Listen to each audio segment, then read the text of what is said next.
I was an only child, and my dad was a star basketball player.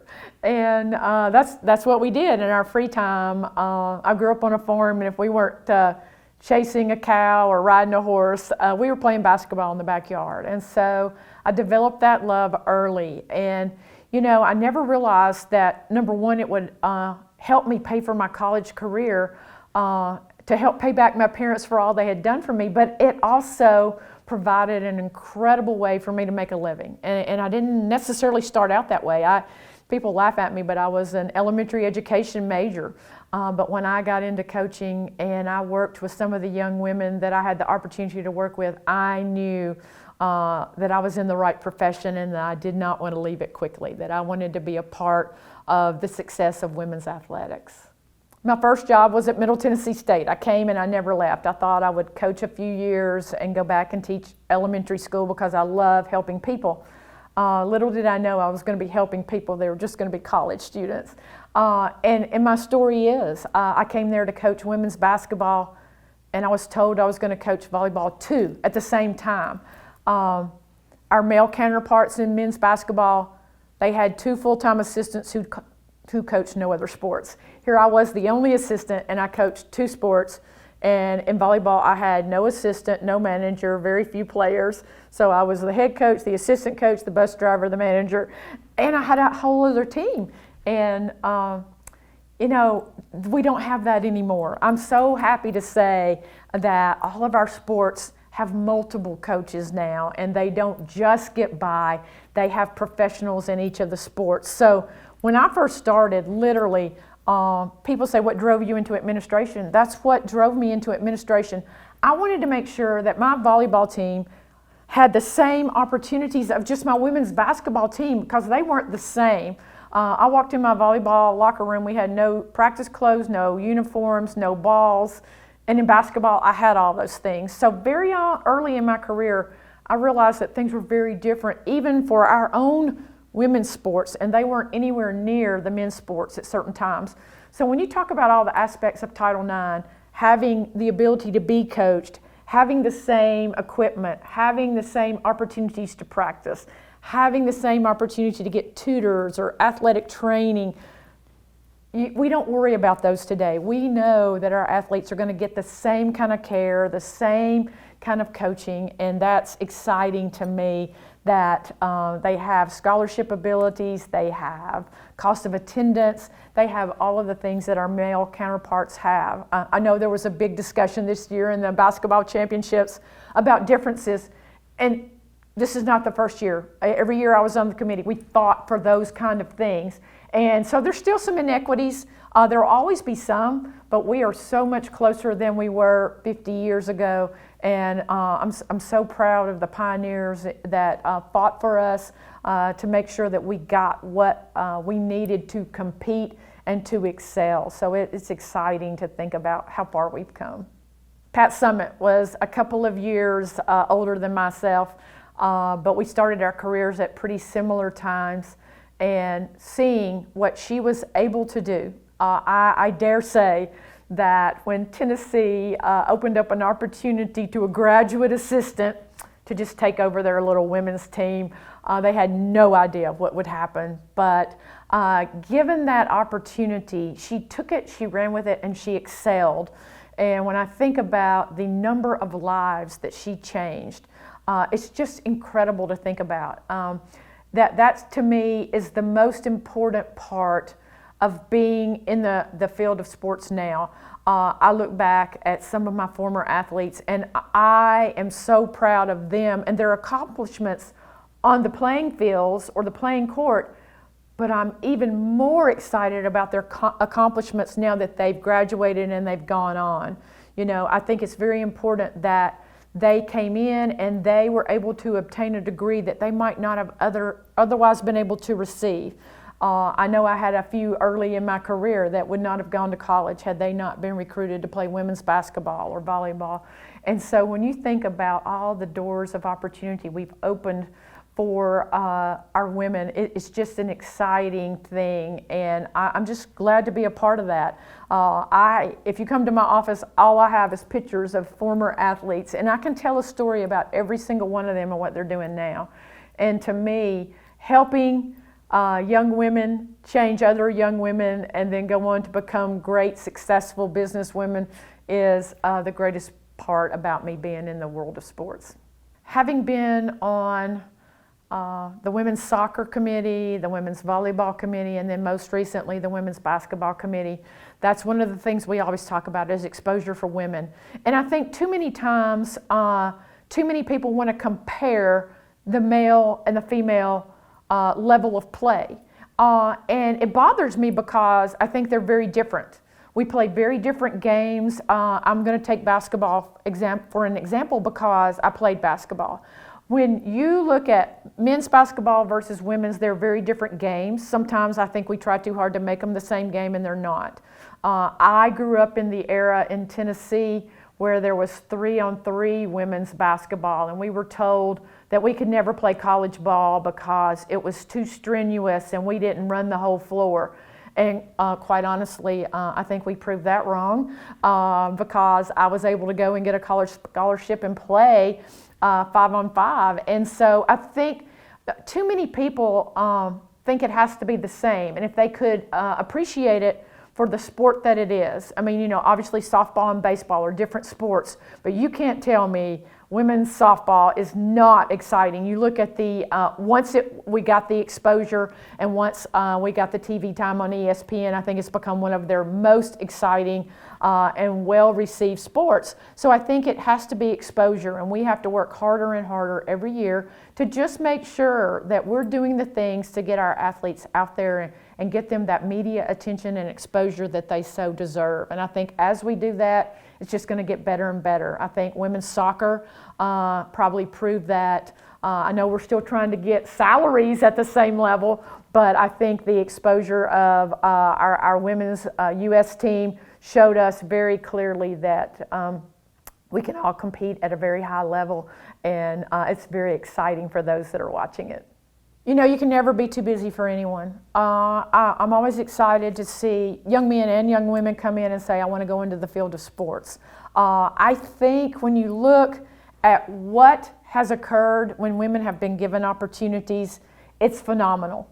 We talk about Pat Summitt and what she did. I mean, there were years that she probably drew more than the men's team. What she did with the Lady Vols was phenomenal. And it's just so exciting. And that's probably what kept me at Middle Tennessee. I wanted to duplicate what she did in Knoxville, in Murfreesboro. And we have a faithful following for our women's basketball team, and that's so exciting. So when people want to talk about getting into sports, I want to be able to help them. And that network of people that I've met over the years has been so incredible. And I think I want to be that for those new people. You know, I mentioned Jerry Palvino at Eastern Kentucky. She was one of my heroes because she coached volleyball and she took me in and she taught me the game, and yet I was one of her competitors. I think our male counterparts do that too, but you know, we were able to do some things 40 plus years ago to enhance volleyball. Volleyball was not very big at many of our conference schools then, but we made some commitments. We made a 10-year commitment to let everyone in our conference host at least one championship because we knew that would force our athletic directors and athletic administration to upgrade our facilities and our teams and different things. She didn't have to do that because she was sitting at home hosting every year because she won the conference every year. But she made some real commitments to not just grow her team, but every team in our conference. And I think we've seen many women do that, and now I think that's why we have such incredible competition in women's basketball and women's volleyball, not to mention some of our other sports. People were willing to put their own desires aside and help for the good of all women's sports, and that excites me, and I want to continue that. If there are women that I can help get into the field, whether it be as coaches, because we continue to need women coaches, officials. There's so many different aspects that I think a lot of our women don't think about. And we continue to fight for that equal pay, so they'll want to get into those fields. But it's also encouraging when you sit back and you look that a lot of the fields that my athletes go into, whether it be medicine, being a lawyer, being an electrical engineer, they have tackled every field. So we want to try to get them in those fields, but we also want to try to keep them in the field of sports. Title IX's already changed so much, and it's played a huge part. Now, it's changed. Sometimes with every election, maybe the definition of Title IX changes a little bit, and so I don't want us to lose sight that we still have things we need to do. But when you stop to look at some of the things that we've accomplished, I think we're so much further than we were, but we need to keep going. We still need to fight for, similar pay for doing similar jobs. I realize the difference sometimes in revenue, but I think given the opportunity to produce revenue, many of our programs have done quite well. I think the University of Tennessee, UConn, several others, I dare say Baylor, and some of those people are doing quite well with their revenue for their women's sports. And so I think as we continue to progress, I think that we will find a more level playing field. And I think that's all that anyone ever wanted. We just wanted to have those same opportunities. And we want those for our men and women, but especially for our women who maybe didn't have it for as long as some of our men's programs had. And I think when we stop and we look at it,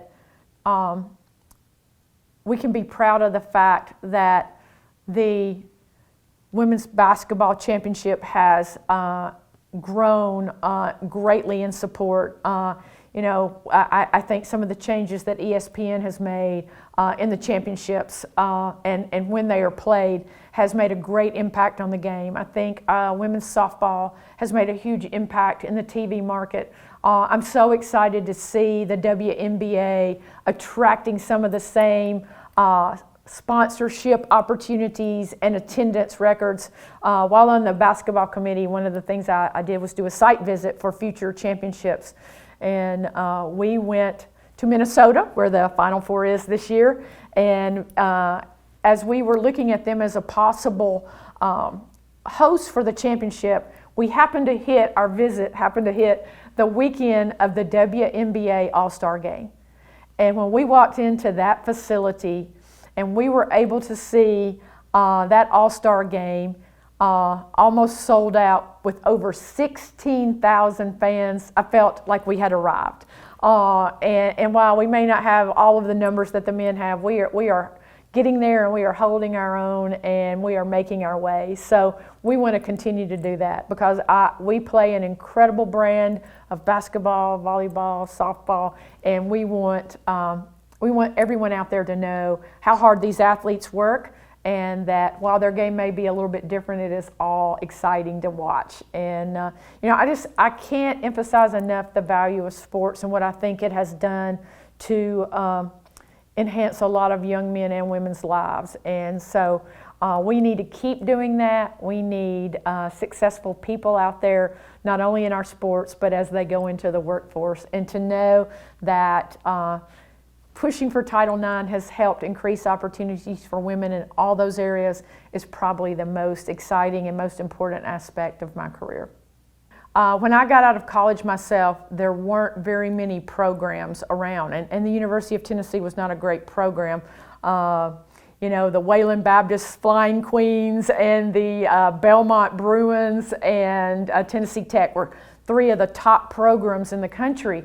And so there weren't that many opportunities, and you knew that you wanted to be a part of making more opportunities. And when you look around the country now, just about every university sponsors women's basketball, women's volleyball, softball, women's soccer, and that's just so exciting to me. During my career, I've been able to see not only Middle Tennessee State add programs, but programs being added across the country.